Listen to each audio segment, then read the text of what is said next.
Hello, everybody. It's Rebecca from School Psyched, your school psychologist, and I am here with one of my favorite people in the world, Dr. Tamar Black. And I just wanted to share a little, by way of introduction, about how I know Dr. Black. I have been a school psychologist for about 11 years, and as I've sort of evolved in working with children from a foundation of cognitive behavioral therapy, I've become over the years really interested in acceptance commitment therapy, which otherwise known as ACT. And when I think of ACT for children, the first and potentially the only person that I can think of as an expert in this area is Tamar Black. And when she wrote her first book, I was just beyond excited for it to come out, and it did not disappoint. And now she has a second book. I'm just going to hold it up, and it is the ACT Workbook for Kids. And so tonight, I'm really excited and happy to share with you a conversation with Tamar about both of her books and just about ACT for Kids. And Tamar, so I don't blow it, I'm going to ask you, if you don't mind, to introduce yourself to our audience at School Site, because we have parents, we have school psychologists, we have school counselors, we have all kinds of people here who are just interested in helping kids thrive. And I want them to get to know you. So please introduce yourself. Thank you so much, Rebecca, and thank you so much for inviting me to be here with you. It's a real honour. I'm based in Melbourne, Australia. I'm what's called an educational and developmental psychologist, which is really the same as a child and adolescent psychologist. I was a school psychologist for more than 20 years. I have had my own clinic for in 2 months, it will be 23 years. And I work with children and I work with adolescents, I work with young adults, and I work with parents. Um, I am really, really passionate about acceptance and commitment therapy, which we abbreviate to ACT.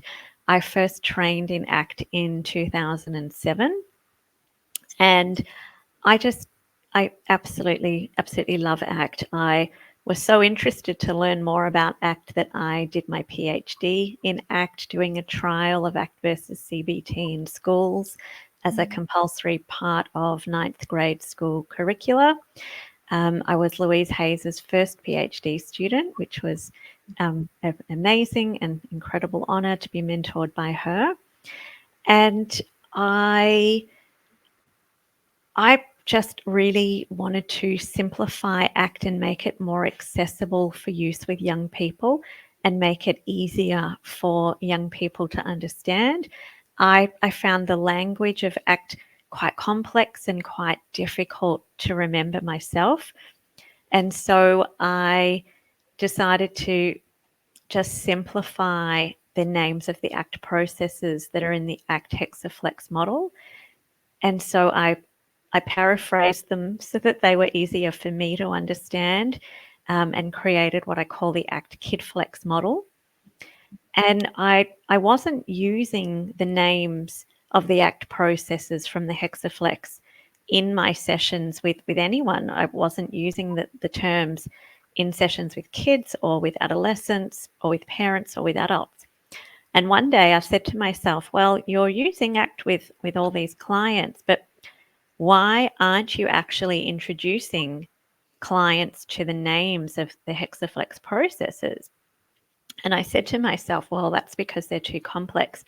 Nobody would know what things like diffusion and self as context and contact with the present moment meant, and values, acceptance, and committed action. And so I thought, well, it's kind of not making sense to me that I'm calling myself an ACT therapist. I'm very passionate about ACT. I'm doing ACT with clients, but I'm not actually introducing the names of the ACT processes. And I thought, surely it would make more sense and be easier for my clients to remember what we were doing in the session and for them to be able to start making some changes to their behaviors if they did know the names of the processes.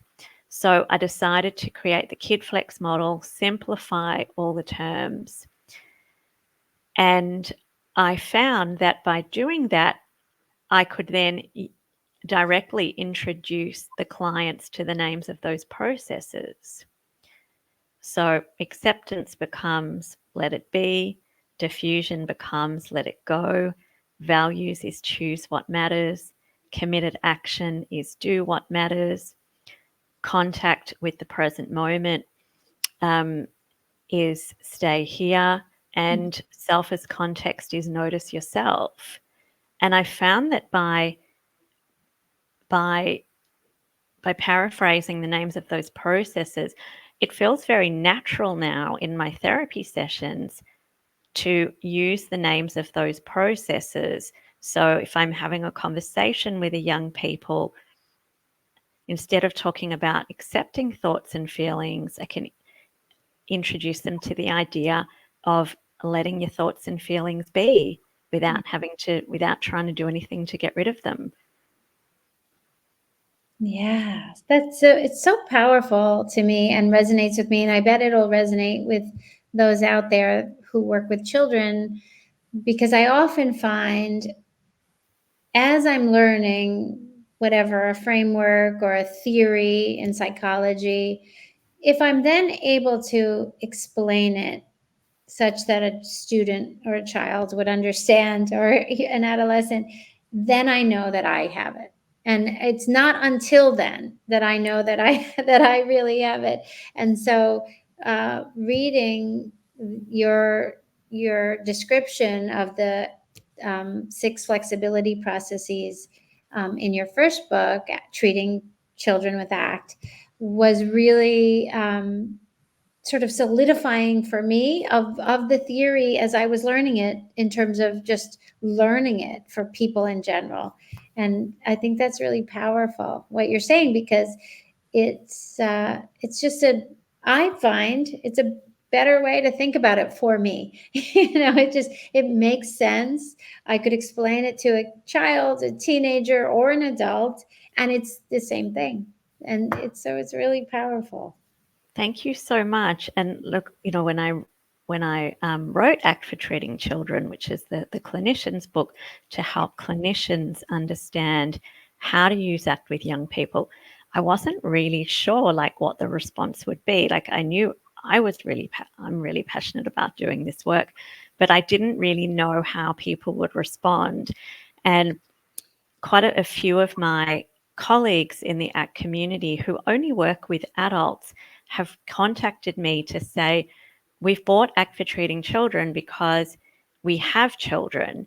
And even though we don't actually work clinically with young people, we wanted to buy it to inform our parenting. And they've said that they're actually now using all the KidFlex terms and many of the activities in the book with their adult clients, and finding that their clients are responding really well to it. Like there's probably only a couple of activities in Act for Treating Children that I would say, would be a bit young for use with adults. I would use them with little kids. But often like until we try an activity with a client, we don't know how they're going to respond. Like sometimes I might be a bit nervous or hesitant to suggest an activity to an adolescent. And my mind might worry and tell me, oh, they're going to think this is too young for them. But I've actually found that the activities that I'm most worried, oh, what's this young person going to think of this? Are they going to feel it's too young? They're the ones that client has connected with the most and said, this was so much fun. Like, I love doing this, which I want to do this again. Yeah. Yeah, that's so cool and interesting. And I can totally see that. As a parent myself, my kids are all adults now, but I can see the way clinicians would want to develop a language based on ACT for their parenting and for their children. And especially because potentially, like me, a lot of ACT therapists are really focused on, building the skills of resilience, not identifying problems, and then necessarily, of course, that's important as well, but prevention um, and just preparing our young people and even our adults as well for life's natural challenges and the inevitable stress and adversity that comes with a meaningful life. It's so important. It's so built into the ACT theory that it's a transdiagnostic, process based approach to living a meaningful life. So, can you talk about that a little bit, about like what do you notice today with children in terms of treating children with ACT? Is it a lot about uh, preparation and prevention, um, and also how do you see ACT as useful in intervention as well when something is going wrong and when something's difficult? Yeah, great questions. Thank you. Look, I think with young people, there's there's so much. What I would see the most of would be anxiety.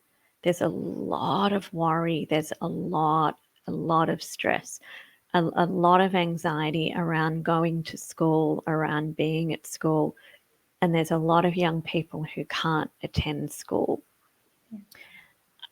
What I really love about ACT is, as you said, it's transdiagnostic, and that means it can be used for a whole range of issues. It's not a therapy that's only suitable for like one or two specific issues. And I think that ACT is really, really helpful, not only to help a young person with a difficulty that they're presenting with, but I think it actually equips them with really, really great life skills for the future.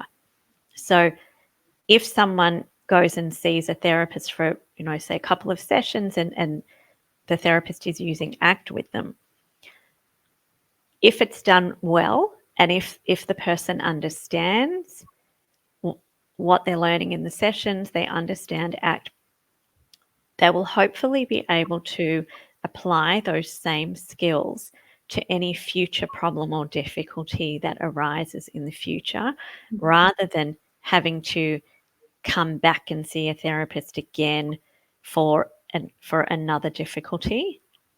And that's what I really, really love about using ACT with young people. I feel like I'm hopefully giving this young person really great life skills. And I think I think the outcome of using ACT with young people, based on what my clients have said to me after seeing me and being introduced to ACT, where we're doing ACT in the sessions, when I say to them, like, what did you gain from seeing me? They talk about feeling like they can manage their problems or their difficulties when they occur. They can deal with things in the moment and move on fairly quickly. And they also talk about feeling like they're not needing a teacher or a parent or someone else to give them as much support or help them get through things. They can use ACT quickly when a situation arises, deal with it, and then get on with things, can continue to do things, or continue to do the things that matter to them. Mm-hmm. And this is the beauty of ACT. Like, the strategies are simple. The strategies are quick. Like, if a young person is at school and say they have a difficulty in the schoolyard, they don't need to go away and like think for an hour about, oh, what could I do, and spend a long time doing something. They can use that strategies quickly to help themselves, and then they can keep going. Yeah. Yeah, I think that it's so important in today's modern context of school because, well, one thing is, COVID is hopefully somewhat sort of behind us, yet we know that when there is a crisis, and that was certainly a global crisis, it's often later that people are able to process and truly understand the impacts of what that was like. And I feel as though, like, in the heat of the crisis, in the eye of the storm, everybody is just like, okay, what do we do? How do we get through this? And focused and trying their best. And then it's after, when things improve, that you can kind of take a breath and say, that was really difficult. I feel really sad about missing the opportunity to do XYZ that would have been. And I feel really sad that this in the future could have been, but is, like, it just sort of, you regroup. And I think even our nervous systems are that way, that we're not fully, in our cortex in a crisis. We're more just functioning automatically. And now that COVID is mostly behind us, when I see kids, um, a lot of sort of processing of, you know, 2 years ago in my first grade year, I was online and I didn't make a lot of friends that way. And I had to switch schools. And now here I am in third grade and I feel nervous about approaching groups or whatever it is. Like, that's a specific, sort of potential presenting problem or something that a child might say, but the impact from then is being felt now. And I see this over and over again with young people today. And so when you're talking about ACT as a way to deal with this moment and do what matters, I think that's even more powerful in our current context, because kids are up against a lot and they're sort of cleaning up the mess of the stressors of COVID and the losses and the change and the unpredictability, all those things that we all went through. And yet kids went through that with less, less development, less skills, less tools at hand. And I also find, kids will do as well as the adults around them, and adults largely struggled during COVID to just be regulated and to do what matters. And we can see this in our global news and our politics and our, just the behavior that we see in the media. So I don't know. I guess I'm just sort of putting a ribbon around what you said, that ACT is a way to deal with this current moment and do what matters. And in this current moment, there's a lot of the past that's just present for us. That's difficult. Absolutely. And, you were talking about heightened stress levels, particularly during COVID. And when we're faced with a stress that, particularly when when it wasn't predicted or when it's unpredictable, I'm thinking of a child or young person who might go to school and perhaps their teacher is away, or perhaps they get there and it's the swimming carnival that day, or they're going on a field trip and they didn't know about it or they forgot about it. So they haven't had time to prepare for that change or prepare for that new event. And often our instinct when we're faced with something that's stressful, or when we feel fear, often our instinct is to avoid. Yeah. I can't deal with this. It's too difficult. I've got to go home. I can't be here. I can't do this. And that is a really, really very, very normal and very common reaction. Mm-hmm. But what we can do, we can use that to help ourselves in that moment. And we can ask ourselves, is there something about doing this activity or this action that's important to me?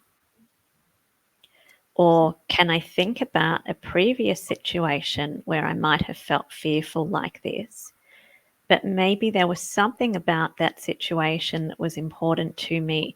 And so I stayed, I kept going. I I went on the field trip, or I went to the swim carnival, whatever it was, and I got through it. And so is there something about this activity that's important to me? And even if there isn't, I got through that previous activity, nothing terrible happened. I might have felt worried, I might have felt scared, but I got through it. And so I can get myself through this one knowing I got myself through it last time. And I can just notice my thoughts and feelings. I can just notice everything my mind's telling me, but I don't have to believe that everything that my mind tells me is true. Yeah. And, I can say hi to those thoughts and feelings. I can welcome them. I can say, hi, fear, or hi, worries. It's great to see you. You're looking really fabulous today. It's Right. time for us to go on that field trip now. You're welcome to come. Come with me. You're welcome to sit next to me on the bus if you want to. I'm going on the field trip and I'm going to go now because I don't want to be late. Right. Yeah. Yeah. And as I've been learning ACT over the years, I've absolutely first tried to apply the skills to myself. And that's been like the almost the most powerful kind of learning. But the fact that I do that, like I presented with a situation that feels stressful and I want to avoid, my instinct to is to avoid it. And I am able to notice that and kind of say, okay, thank you, mind, for telling me all the things that could go wrong and could be awful about this. But I'm going to do it anyway. And then I'm able to see that I got through it. And if I can do that, then I can do anything that's meaningful to me, despite or in concert with what my mind says.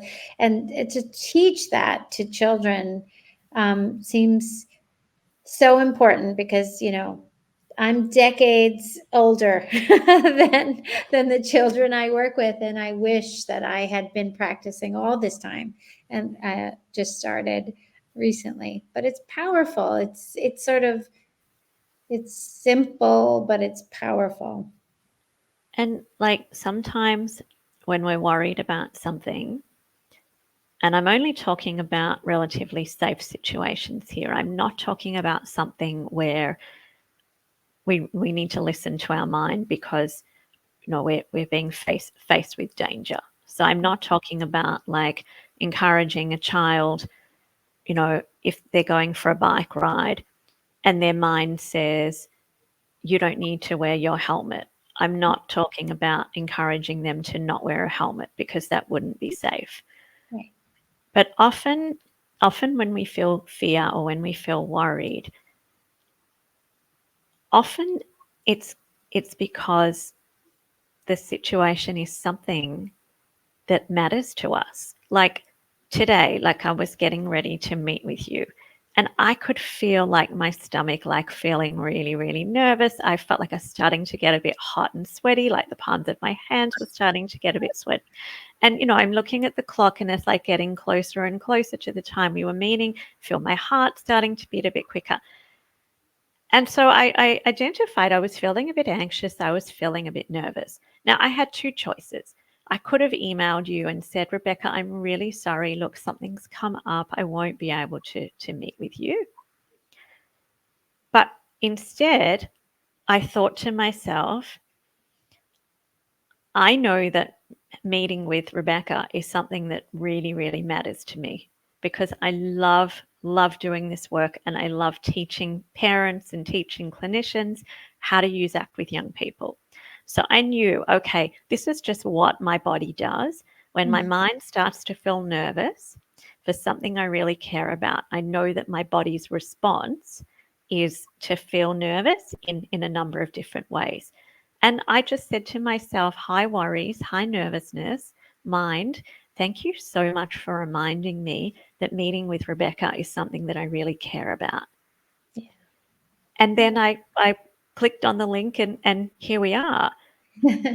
And Yeah. like I could have taken the easy way out, which would have been to avoid. I could have emailed you and said, I'm really sorry, like something's come up, I can't do this. That would have been the easy option.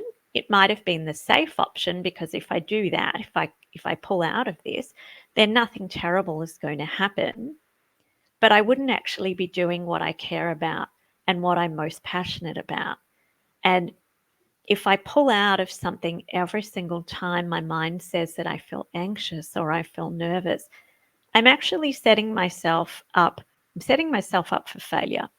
And I'm Mhm. creating a precedent for future events that every time I feel worried about some kind of like performance related activity, my mind's going to say, just cancel, tell them that you can't do it. That worked last time, you cancelled, so cancel again. Right. But that wouldn't actually take me closer to the things that I so deeply care about. And Yeah. I would also have regret. I would always wonder, like, if I'd cancelled this meeting with you, I would wake up tomorrow morning and think, I cancelled. What would have happened if I had have showed up and Mm. taken my worries and my fears with me? Yeah. And Yeah. so I think ACT gives us that beautiful opportunity to do things even when we're scared, even when we feel anxious or nervous. And look, for me personally, I live and breathe ACT. I use ACT in every area of my own life, including my own parenting.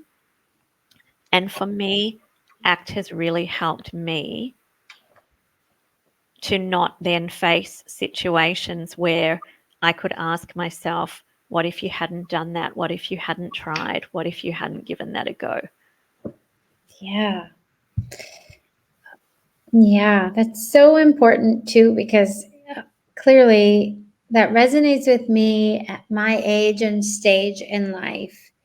And yet, I think so often we don't explicitly instruct children about that. And explicit instruction is everything for kids, like just teaching them about these ideas. Because what I find with kids is that avoidance reflex, which is just reflexive, it's our sort of nervous system's trying to protect us, but it's doing their job too well, so that we don't have the opportunity to do things that matter.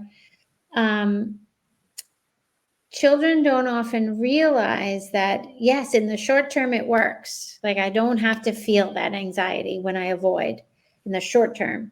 But in the long term, the more I shut those doors, the smaller sort of my day to day becomes, my opportunities. And if I can identify, well, what does matter to me, and is this important to me, and I'm anxious, are both those things true, then I can focus on the this is important to me piece. And just talking to kids about that, I think, is so important, because of course they feel like you felt today, and like I felt so many times. Um, and it's just through trial and error often as adults that we get there. But we don't have to have our kids close the doors of opportunity over and over again until they're finally like, you know what, I'm going to just do this. We can actually prepare them for that. Your mind's going to say whatever it's going to say, and it's going to try to avoid the discomfort of worry and anxiety and nervousness and challenge, because that's just how we're built. And that it's helpful in the very, very short term sometimes. And then in the long term, imagine if you always said no to every opportunity because you were unwilling to feel that feeling. Um, it's so powerful. And again, like just in terms of prevention and giving our kids the skills to thrive despite anxiety. Anxiety is everywhere. Of course, we're nervous. Of course, we're um, wanting to protect those vulnerable feelings. Yet a lot of times protecting them is really at our own expense. Absolutely. And one thing that we can ask young people, like if they're faced with a situation and they're thinking about not going or not doing that activity because they feel nervous or because they feel worried. And I'm going to think of an example. Say a young person is invited to a friend's birthday party. Now, let's imagine that that friend doesn't go to their school and that they know that the only person they're going to know at that party is the friend having the party. They know that they definitely won't want anyone. So they know that they definitely won't know anyone else at the party. So the young person might be worried about going. I'm not sure if I'm going to go because I know I'm not going to know anyone else and maybe I'm not going to have a good time. And maybe I won't be able to spend much time with my friend whose party it is. And so they're faced with two choices. They can go and maybe they won't have a great time, or maybe they will have a great time, or they can take the safer option and not go. Mm-hmm. And if you're a parent and you're talking to your child about a situation like this, or you're a clinician doing therapy with a young person, you could ask the young person, if you don't go or if you don't do that activity, will you feel like you've missed out on anything? Or will you wonder what would have happened if you had gone? Mm-hmm.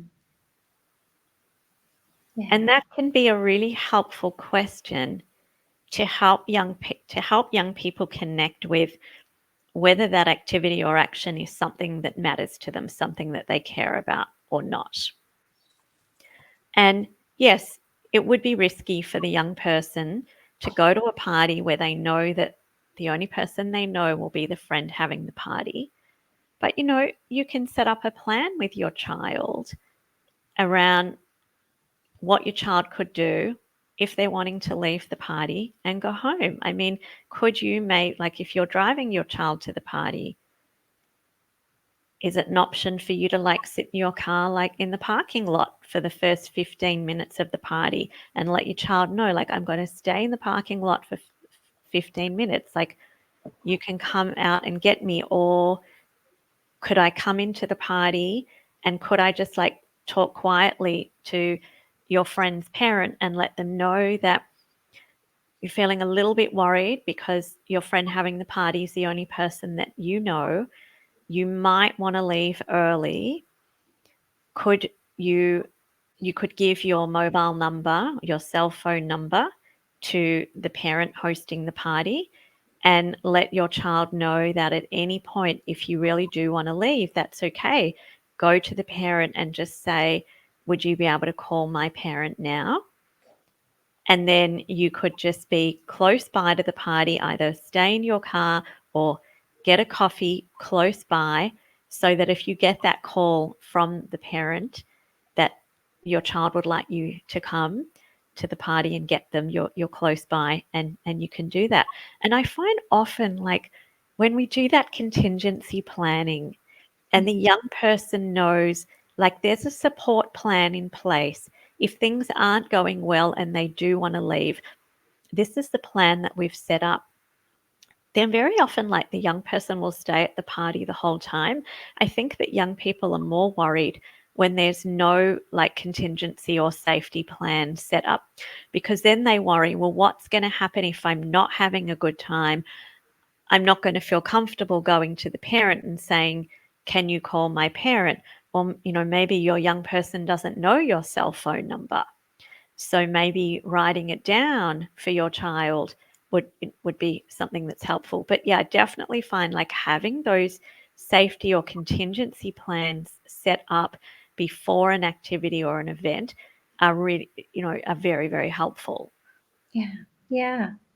It makes me think of one of the activities in your workbook that I really like, that I want to use with kiddos that I know, is schedule for doing things you care about.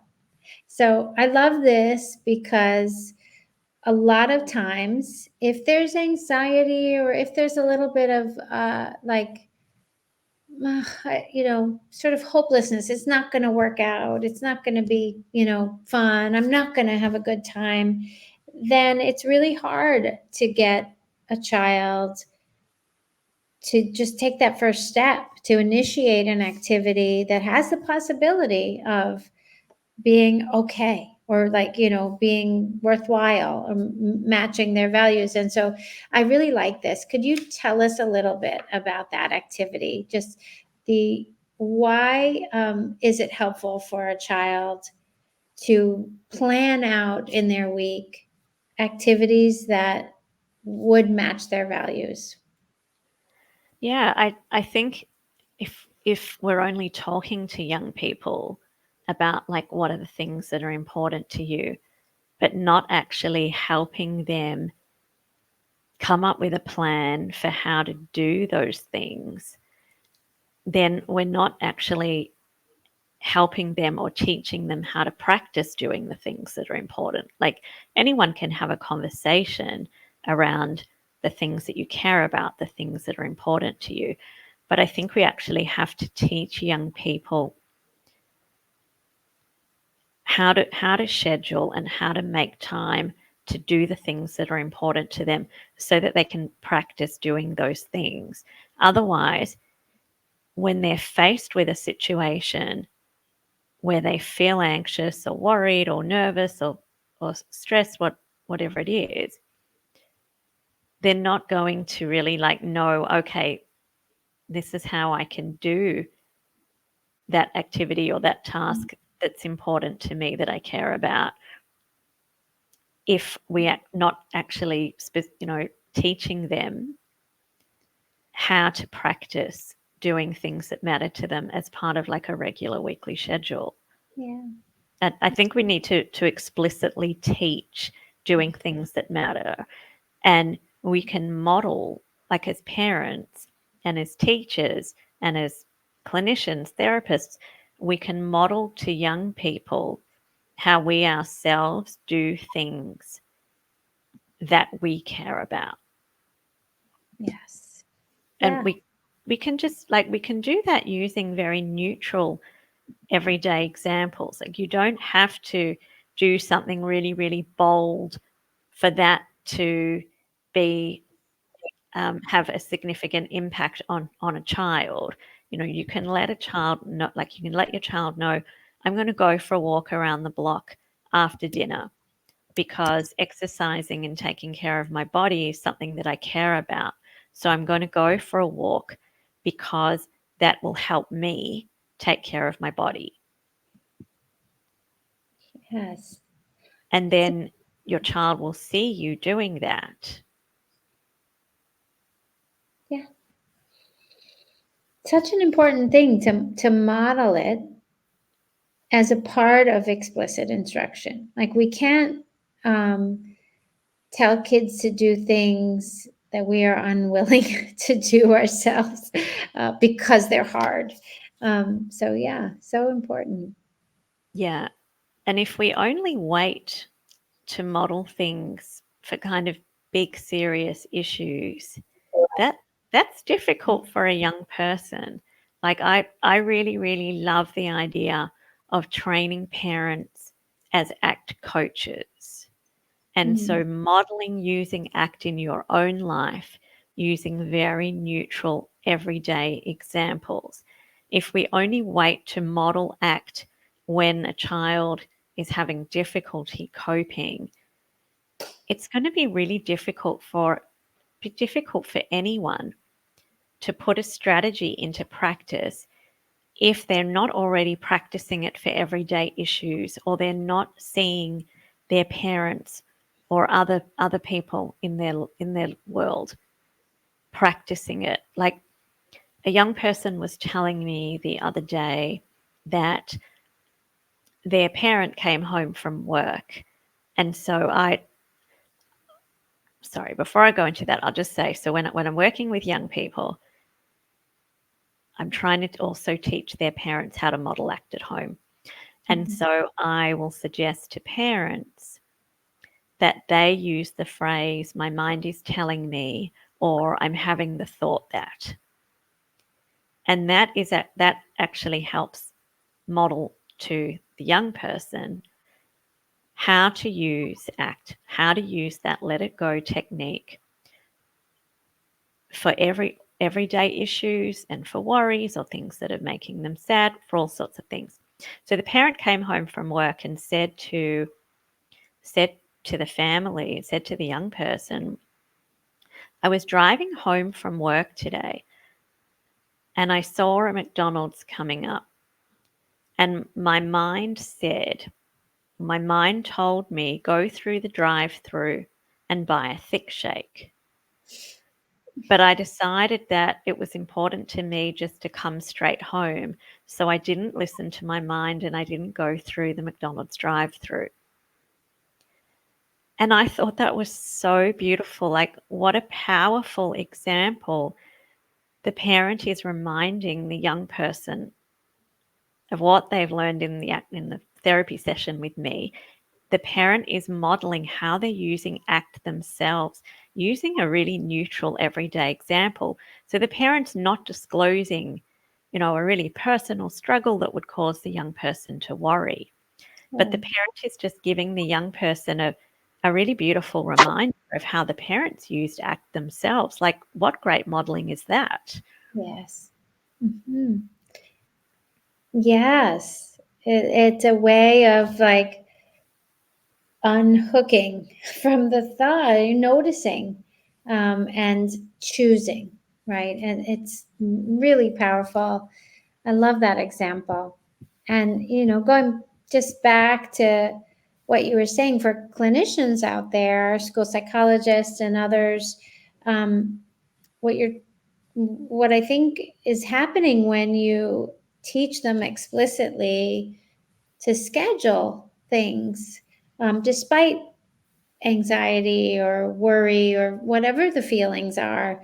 Um, that's behavioral activation, right? In clinical language, and we know that that is helpful and important for getting kids uh, to behave in ways that reflect their values, so that then the feelings change. Like it's I say to parents all the time, the feelings follow the behavior. So rather than getting stuck on that feeling of, well, my kid doesn't want to, we don't like, don't want to, don't like to, won't, that whole like focus on the emotion, the difficult emotion, is so overwhelming.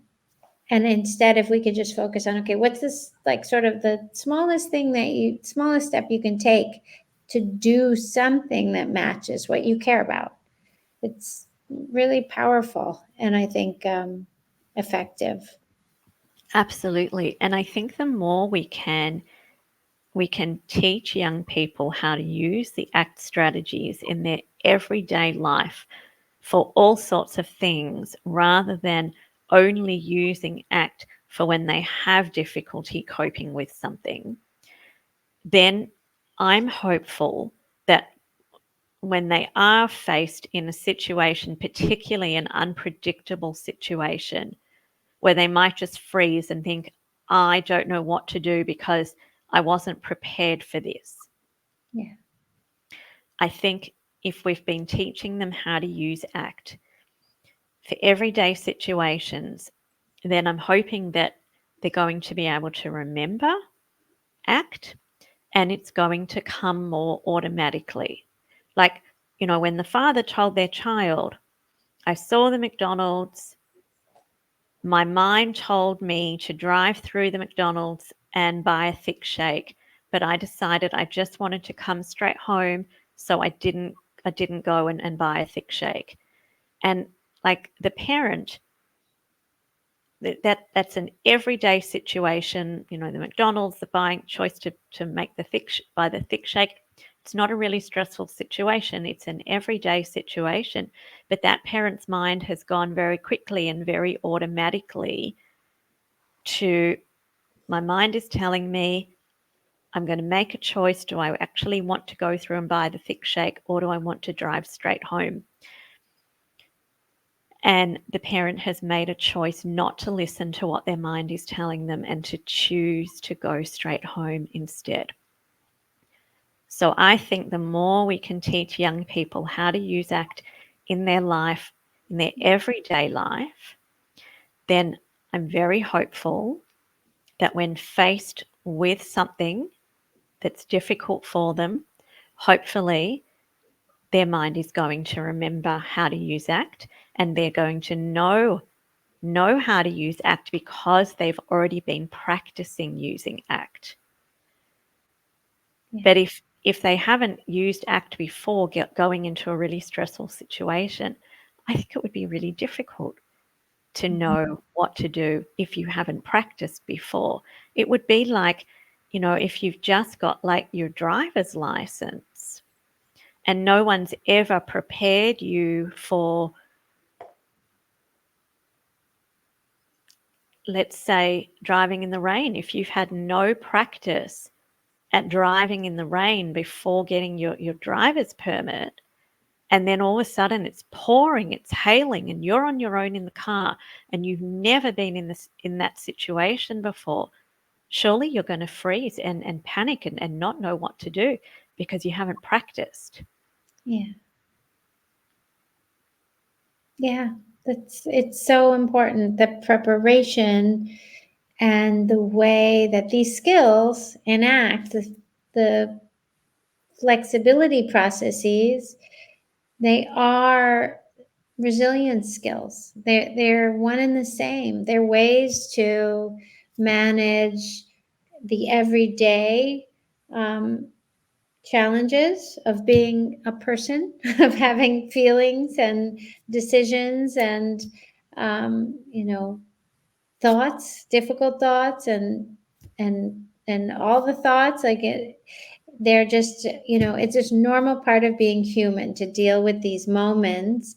And when challenge and adversity and stress come up inevitably, because it is a part of life, having practiced those skills in regular moments is really helpful for that resilience, for dealing with that challenging circumstance so that it doesn't diminish you, so that you can still move in the direction of your values. I think it's so powerful, what you're saying. And I love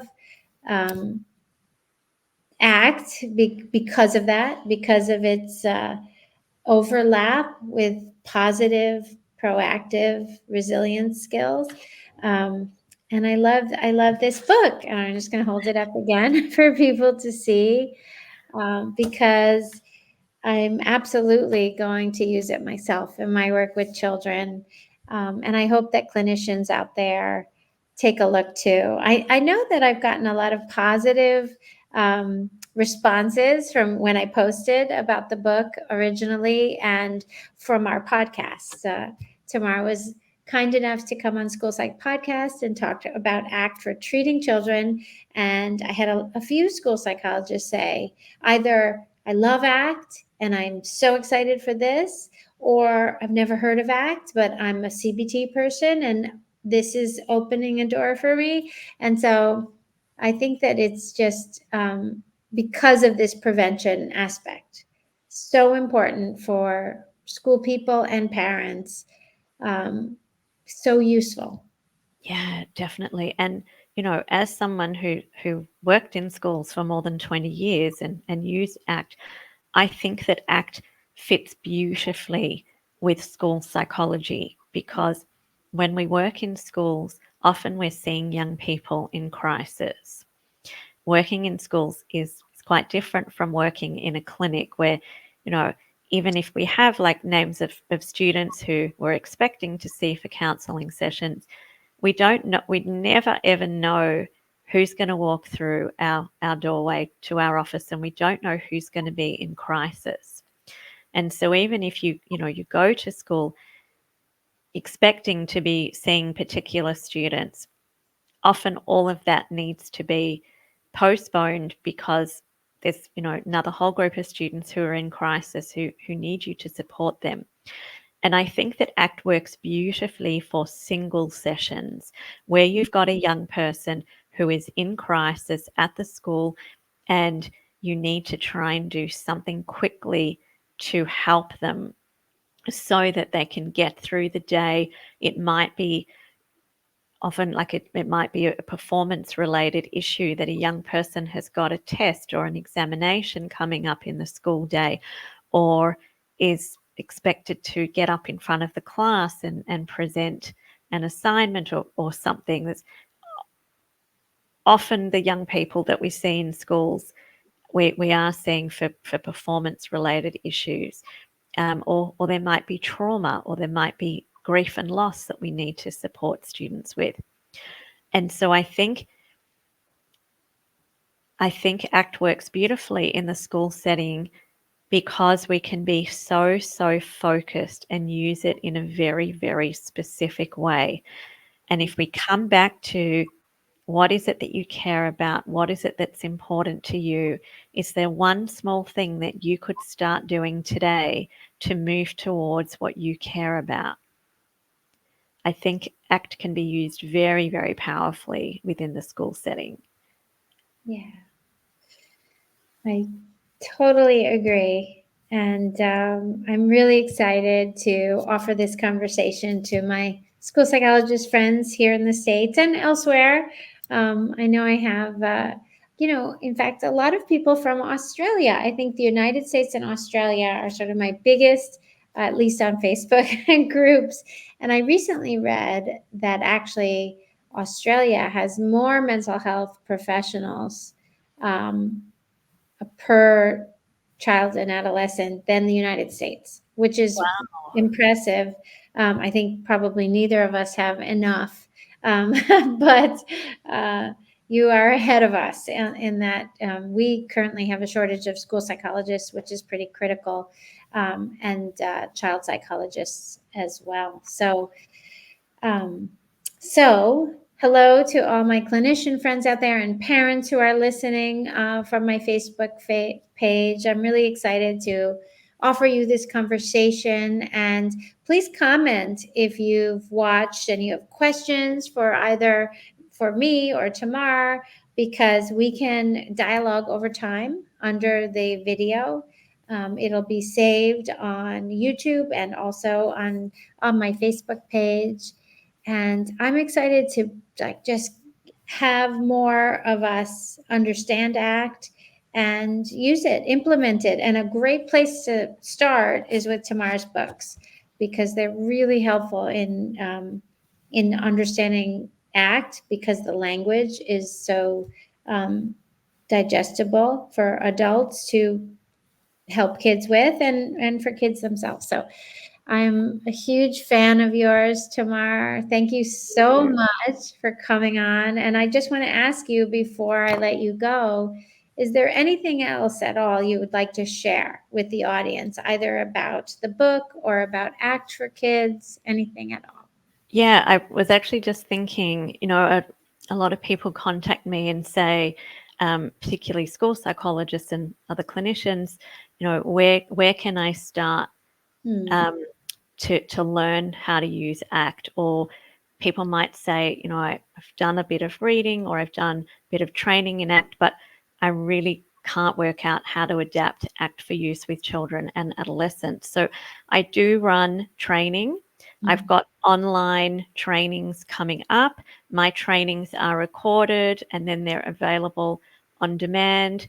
And so if any of you are interested in training, my website is tamarblack.com.au, and so take a look at the trainings that I've got coming up. And I just really encourage you to have a go and get started in doing this work. I know people can be very, very nervous about using ACT for the first time, particularly if they haven't used ACT before. ACT can feel quite unfamiliar and it can feel different from other therapies.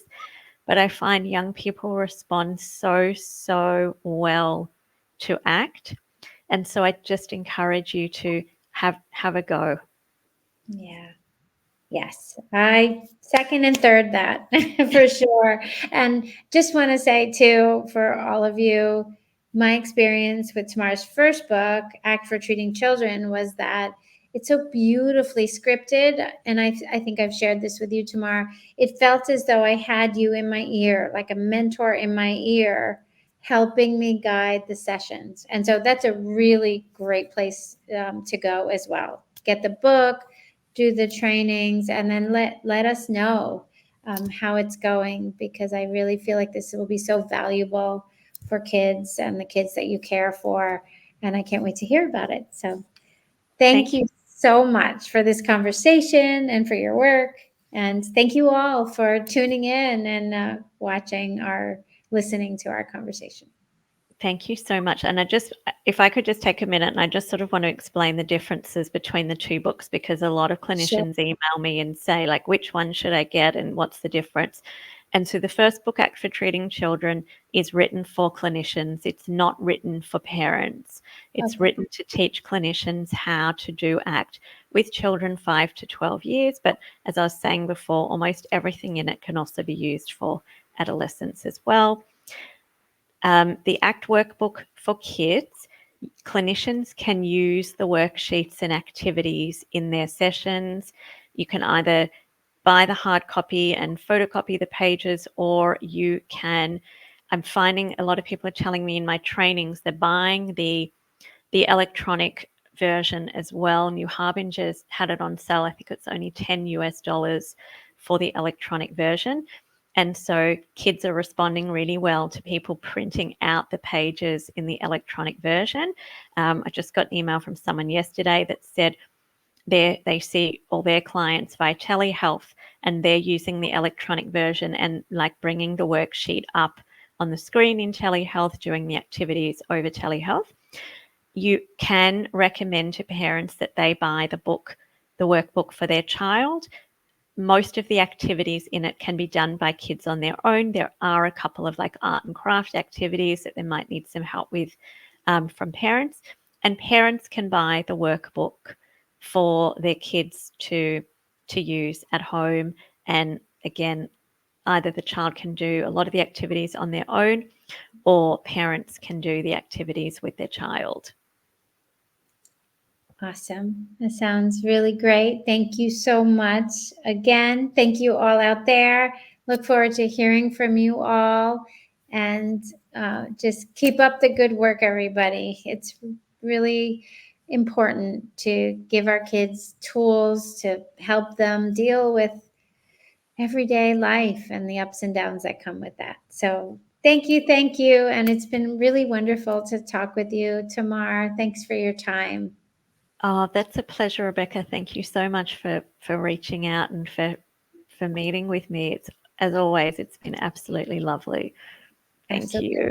I can't wait till the next time. All right. Thank you. Everybody.